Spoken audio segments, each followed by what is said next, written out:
You have talked a lot about security guarantees, and now we've seen your proposals. You also say you have no intention of invading Ukraine. So will you guarantee unconditionally that you will not invade Ukraine or any other sovereign country, or does that depend on how negotiations go? And another question, what is it, do you think, that the West does not understand about Russia or about your intentions? Thank you.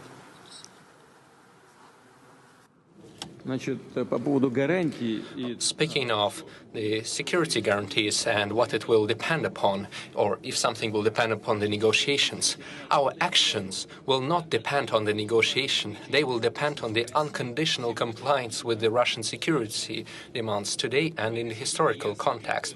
In this sense, we have made it clear that any further NATO movement to the east is unacceptable. There is nothing unclear about this. We are not deploying our missiles over at the borders of the US. No. On the other hand, the US is deploying its missiles close to our home, on the porch of our house.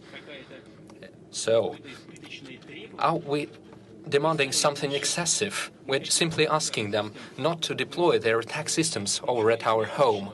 What is so unusual or peculiar about that? So, what would the Americans think if we, for example, decided to come to the border between, say, Canada and the United States or Mexico and simply deploy our missiles over there? Well, did Mexico and the US never have any territorial disputes? What about California? What about Texas? Did you forget about that? But everything seems to have calmed down. Nobody remembers those things, just like the way they remember about Crimea. We try not to remember the situation in Ukraine. Who created that? Who started the crisis? Was that Lenin? Yes, when he declared the Soviet Union in 1922 and then the Constitution of 1924 following his death, was following the principles of Lenin.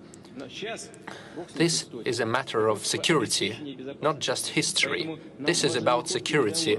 It is not the negotiations that matter. It is the outcome, the result. I've reiterated this many times, and you're well aware that we said not an inch to the east. That was the NATO guarantee in 1990. So what became of that? They fooled us. We've seen 5 waves of NATO expansion. Now they're in Romania and in Poland, and they're deploying the relevant attack systems over there. That's what we're talking about. You should finally understand, we're not threatening anyone. We did not come to the US borders or to the UK borders. No. They came to our borders, and now they're saying that Ukraine will also join NATO and they will deploy their systems there. Or not just NATO, they will simply deploy it on a bilateral basis. They will deploy their military bases and their attack systems. That's what we're talking about. And you keep demanding some guarantees from us. You must give us the guarantees. It is up to you, and you must do this immediately, right now, instead of keep talking about this for decades. And use this small talk and soft talk about the need for guarantees of security for everyone. This is exactly what we mean. We are not threatening anybody. And now to the second part of your question. Could you repeat that, please? What is it that you think that the West does not understand about Russia or about your intentions? No, знаете что?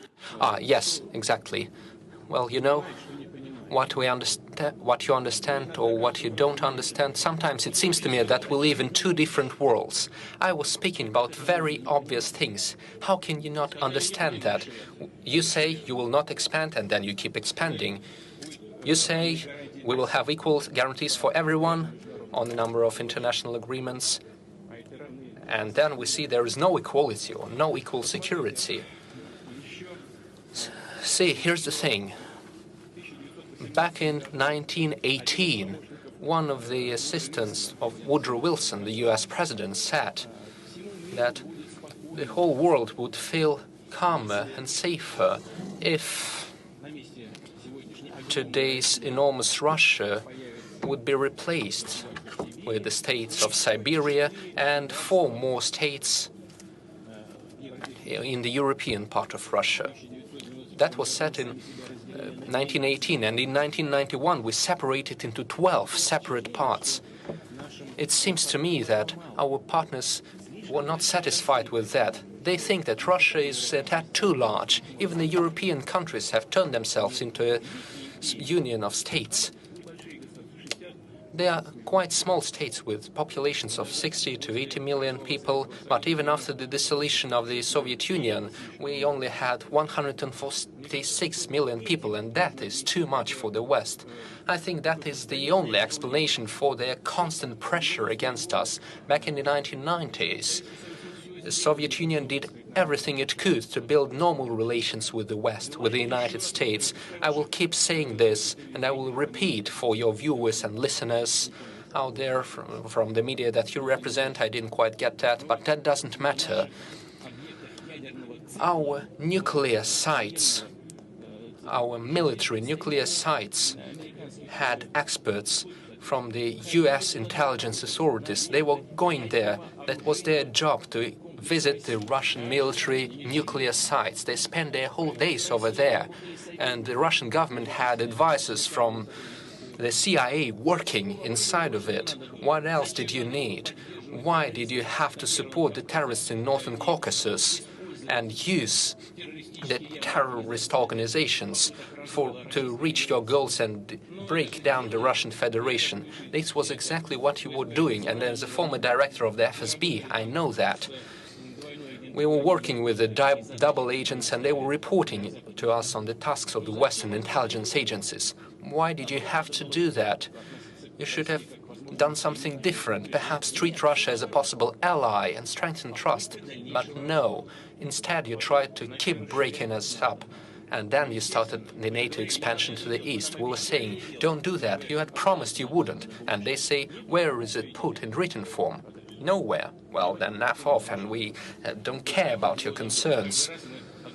And every time we kept responding and trying to make obstacles, we were expressing our concerns about that. But they say no. So you can do whatever you want about your concerns. We will do whatever we need. 1, 2, 3, 4, 5. We witnessed 5 waves of NATO expansion. Why can't they understand? What is unclear? I believe everything is clear. We are thinking about our own security.